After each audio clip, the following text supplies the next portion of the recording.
Hello guys, कैसे हो आप सभी। आरआरबी पीओ की जो हमारी इंटरव्यू की सीरीज़ थी उसमें ये 7वां सीरीज़ है जो इंटरव्यू एक्सपीरियंस है 2024 का। उसके अंदर जो जो कैंडिडेट सेलेक्ट हुए या जिन्होंने इंटरव्यू अपीयर किया उन्होंने जो जो क्वेश्चंस का फीडबैक दिया है और जो जो क्वेश्चंस बताएं कि उनसे क्या क्या पूछे गए, उन क्वेश्चंस को मैं आपके सामने प्रेजेंट कर रहा हूँ। तो फर्स्ट ऑफ क्वेश्चन वही, introduce your self. Second question, what motivated you to pursue a career in banking after your graduations? आपको ग्रेजुएशन के बाद बैंकिंग में क्यों आना है, इसको एलोबरेट करो। उसके बाद है why did you choose to study engineering initially. आपने इंजीनियरिंग को इनिशियली क्यों चूज़ किया, क्योंकि होता क्या है ना, मतलब हमारी प्रायोरिटी में 10th के बाद सब्जेक्ट सिलेक्शन का ऑप्शन आता है। हम या फिर तो आर्ट्स कॉमर्स साइंस में चले जाते हैं। साइंस में जाने के बाद हमारे पास ऑप्शन होता है कि हम बायो लें या मैथ्स लें। मैथ्स लेने के बाद हमारे पास दो ऑप्शन होते हैं, हम बीएससी करें या फिर बीटेक करें। तो मोस्ट ऑफ द टाइम क्या होता है कि हमारी फैमिली या अगर हमारी फैमिली उसे अफोर्ड करती है तो हम लोग बीटेक को प्रीफर करते हैं, इसलिए हम ग्रेजुएशन में बीटेक कर लेते हैं। आफ्टर दैट हमें ये पता चलता है कि हकीकत कि यार लाइफ में तो गवर्नमेंट जॉब करना हमारा एम है। और क्योंकि हम 11th 12th या 12th पास आउट होने के बाद हमें इतना आइडिया नहीं होता कि हमें क्या करना है फ्यूचर में, या बहुत कम लोगों को पता होता है। आफ्टर ग्रेजुएशन हमें ये पता चलता है कि हमें इंजीनियरिंग कर तो ले, पर हमें इंजीनियरिंग में इंटरेस्ट नहीं है या हमें गवर्नमेंट सेक्टर में जाना है, पब्लिक सेक्टर में जाना है। तो फिर हम बीटेक के अलावा जो दूसरे करियर ऑप्शन है उसमें बैंकिंग को भी एज अ करियर चूज़ करते हैं।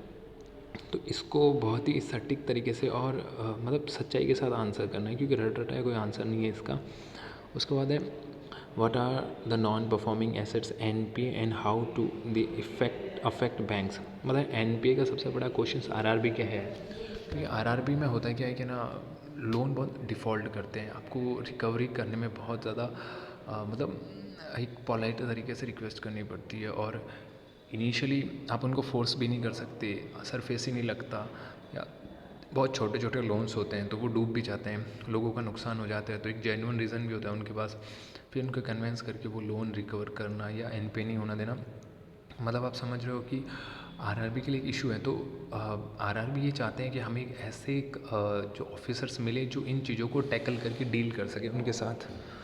उसके बाद है how do you see technology transforming the banking sector in the comings year. मतलब जिस तरीके से एआई आ रहा है, यूपीआई, भीम और डिजिटल ट्रांजेक्शन, फ़ोन पे, गूगल पे या जो भी पेमेंट एग्रीगेटर्स आ रहे हैं, उनकी वजह से बैंकिंग सेक्टर पे फ्यूचर में क्या क्या इफ़ेक्ट पड़ने वाला है, या उसकी वजह से क्या क्या इम्पैक्ट्स आएंगे बैंकिंग इंडस्ट्री, बैंकिंग जॉब्स पे क्या इम्पैक्ट आएंगे, इनोवेशन कैसे होगा। मतलब मुझे याद है कि मुझे एक क्वेश्चन एक बार आईडी पे जेएम के इंटरव्यू में पूछा था, तो मैंने इसका आंसर ही किया था कि सर मतलब सेम क्वेश्चन पूछा था, तो मैंने उस टाइम यही बोला था कि सर देखो, पहले हमारे पास कस्टमर बेस कम था, हम ग्रोइंग इकोनॉमी है, हमें 2030-31 तक थर्ड लार्जेस्ट मतलब इकोनॉमी बनना है। और उसके अलावा हमारी पॉपुलेशन इतनी ह्यूज है ना कि हम उसको सिर्फ पेन पेपर पे इसको टैकल कर ही नहीं सकते। तो हमारे लिए अगर टेक्नोलॉजी एडवांस हो रही है तो हमारी पॉपुलेशन को देखते हुए इतना बड़ा इम्पैक्ट नहीं आएगा। जितना भी एडवांसेज हो, मैन पावर की हमेशा ज़रूरत पड़ेगी। ठीक है। उसके बाद है what initiatives draw what incentives draw you to the banking profession. मतलब कौन से ऐसे इंसेंटिव्स है जिसकी वजह से आप बैंकिंग प्रोफेशंस में आने जा रहे, जो पर्क्स वगैरह उस पर बात की थी। Can you explain the benchmark used in banking. Banking के कौन कौन से बेंचमार्क है उसके बारे में बताओ। उसके बाद है what recent regulation has RBI introduce regarding credit cards. Credit cards के रिगार्डिंग जो भी अभी आरबीआई के नए रेगुलेशंस आए उसको एलोबरेट करो। उसके बाद है why is there high level NP associated with credit cards. Credit cards में सबसे ज़्यादा एनपी क्यों होता है, उसका एक रीज़न ये होता है कि लोगों को अवेयरनेस नहीं होती, उनको पता नहीं होता, या वो डिफ़ॉल्ट कर जाते हैं, या फिर कुछ लोग मिसयूज़ कर लेते हैं। तो वहाँ से एक क्रेडिट कार्ड यूज़ किया, सिविल ख़राब हो गया, बड़ा अमाउंट उठा दिया, फिर वापस क्रेडिट कार्ड को फेंक दिया, फिर अपने वाइफ के नाम से या किसी और के नाम से क्रेडिट कार्ड को यूज़ करते हैं। तो इस वजह से क्रेडिट कार्ड में ज़्यादा एनपी होते हैं और लोगों में अवेयरनेस भी नहीं होती, तो वो मतलब जो है ना, इंटरेस्ट भी बहुत डबल लगता है उनका। उसके बाद है what is digital banking and what are its associate risk. Digital banking क्या है और उसके रिस्क क्या क्या होने वाले हैं। मतलब आप ये कह सकते हो कि जो भी हैकिंग है या फिशिंग शिफिंग ये सारी चीज़ें होती है, मतलब आपसे एक फ्रॉड पेमेंट करवा देना, क्यूआर चेंज कर लेना, यूपीआई से गलत तरीके से आपके ट्रांजेक्शन या अकाउंट्स में छेड़छाड़ करना। फैमिलीज़ में ऐसा बहुत ज़्यादा होता है कि ग्रैंड पेरेंट्स के जो अकाउंट होते हैं उनको उनके सन्स या पोते पोतियाँ होती है वो उसको यूपीआई से कनेक्ट कर लेते हैं और उनको पता भी नहीं चलता, उनकी जो पेंशन या सैलरीज होती है उसको विड्रॉ करते रहते हैं। तो ऐसी सारी चीज़ें हैं जो डिजिटल बैंकिंग में एक जिसकी वजह से उसमें थोड़ी रिस्क है। How do you propose to mitigate digital fraud? आप डिजिटल पेमेंट फ्रॉड को कैसे रोकोगे? क्योंकि गांव में आपको डिजिटल इनोवेशन करना है, फिर वहाँ पे फाइनेंशियल इंक्लूजन की बहुत ज़रूरी है, फिर वहाँ पे चीज़ें इस तरीके से काम करेगी और डिजिटल लोगों को आप मतलब आप उनको मोटिवेट करोगे कि आप डिजिटल की तरफ जाओ और फिर उनके साथ ऐसी चीज़ें हो जाए या फ्रॉड नहीं हो तो उनको रोकने के लिए आप कैसे डील करोगे, ये सारी चीज़ें बतानी है।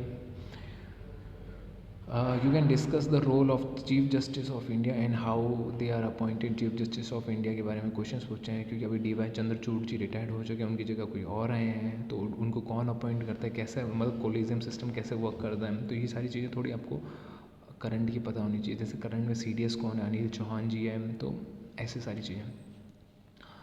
What are your strength and weakness? ये क्वेश्चन थोड़ा एक अलग ही लेवल का क्वेश्चन है पर बहुत सोच समझ के आंसर देना होता है।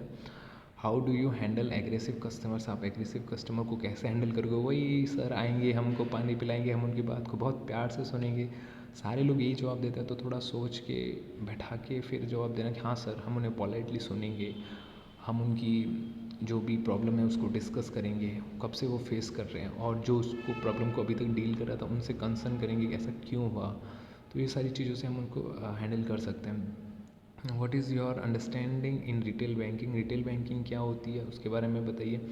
Can you explain the difference between a balance sheet and income statement difference? हाँ, बैलेंस शीट का क्वेश्चन बहुत ज़्यादा आता है क्योंकि जब CC करते हैं ना तो बैलेंस शीट की ज़रूरत होती है। जब आप MSMEs को लोन देते हैं तो बैलेंस शीट को देखते हैं, इस वजह से बैलेंस शीट और इनकम स्टेटमेंट मतलब आप ये कह सकते हो कि जब भी आपको किसी का लोन इशू करना है तो आपको उसकी या होम लोन या MSMEs को लोन के तो उनकी इनकम क्या, सोर्स ऑफ इनकम क्या, कैसे जनरेट हो रही है, कॉन्स्टेंट कितनी है, उनकी GST कितनी पे कर रहे हैं या डिफरेंट टाइप के लोन्स, मतलब इन सब चीज़ों को देख के आपको लोन करना होता है ताकि आपका NP नहीं हो। फिर है what is KYC and why is it important in banking? KYC क्या और बैंकिंग में क्यों ज़रूरी है? KYC नो योर कस्टमर, मतलब वही होता है कि जो सबसे हाई रिस्क कस्टमर होते हैं उनकी 2 साल में KYC करो, जो मीडियम होते हैं उनके 8 साल में, जो बिल्कुल भी ऐसा नहीं होता उनके 10 साल में KYC करो। KYC से ये कि ना कोई फ्रॉड नहीं हो रहा है, मतलब आधार कार्ड से बहुत सारे अकाउंट लिंक हो जाते हैं, लोगों को पता ही नहीं होता उनके नाम पे अकाउंट चल रहे हैं। तो ऐसी सारी चीज़ें कोविड में बहुत सारी हुई थी और उससे पहले भी मिस यूजेस होते थे, तो उन सबको रोकने के लिए और एक ट्रांसपेरेंट माहौल में बैंक काम कर सकें उसके लिए KYC की ज़रूरत होती है। How would you approach cross selling banking product? सबसे मेन काम है PO का यही, क्रॉस सेलिंग। आप फील्ड ऑफिसर बन जाओ, FO बन जाओ, आप अकाउंटेंट बन जाओ, आपको बैंक का इंश्योरेंस प्रमोट करना ही पड़ेगा, आपको गवर्नमेंट की स्कीम्स को बेचना ही पड़ेगा, तो उसको कैसे टैकल करोगे, ये क्वेश्चन है। What do you know about the functions of reserve bank of India? RBI के क्या फंक्शंस है, रेगुलेटर है, कैसे काम करता है, कब बना, कब 1 जनवरी 1949 को खुद का हो गया, फिर RBI के अंडरटेकिंग बॉडीज़ कौन कौन सी है, नोट प्रेसिंग, नोट मिंटिंग वगैरह के questions. Can you elaborate on the green revolution and its focus? MS Swaminathan ji को पढ़ के जाना क्योंकि उनको भारत रत्न मिला है, 6 लोगों को इस बार भारत रत्न मिला है, तो उसमें से एक MS स्वामीनाथन जी है, तो ये सारी चीज़ें जो है जो पता होनी चाहिए। What is the significance on the one district one product, ODOP? क्योंकि ये क्वेश्चन आ सकता है वन डिस्ट्रिक्ट वन प्रोडक्ट का, क्योंकि वन स्टेट वन RRB हो रहा है, तो ये क्वेश्चंस भी इम्पोर्टेंट है कि हाँ आप अपने स्टेट्स के प्रोडक्ट या डिस्ट्रिक्ट के प्रोडक्ट को कैसे प्रमोट करोगे। Discuss the potential use of blockchain technology in agriculture? Blockchain technology को एग्रीकल्चर में कैसे यूज़ करोगे?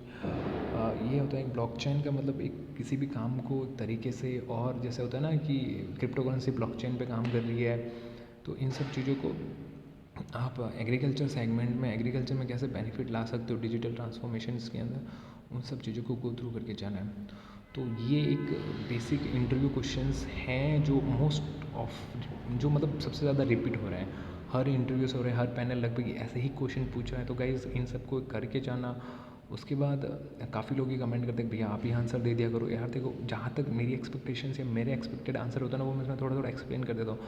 मैं ये मानता हूँ कि ना हर किसी को अपने आंसर खुद को तैयार करने चाहिए, ताकि क्या है ना रटा रटाया नहीं लगे और किसी को भी हम एक से ट्रिगर कर सकते हैं कि हाँ हमें कैसे उसको एक्सप्लेन करना है, ठीक है। तो जिनने कभी बचे हुए लोगों को इंटरव्यू, उनको कॉन्ग्रेचुलेशन, और बहुत अच्छे से जाना, शांति से जाना, कोई लोड मत लेना। बाकी चैनल को लाइक शेयर सब्सक्राइब मन हो तो कर देना, नहीं मन हो तो भी कर देना, ठीक है guys. Bye bye, take care.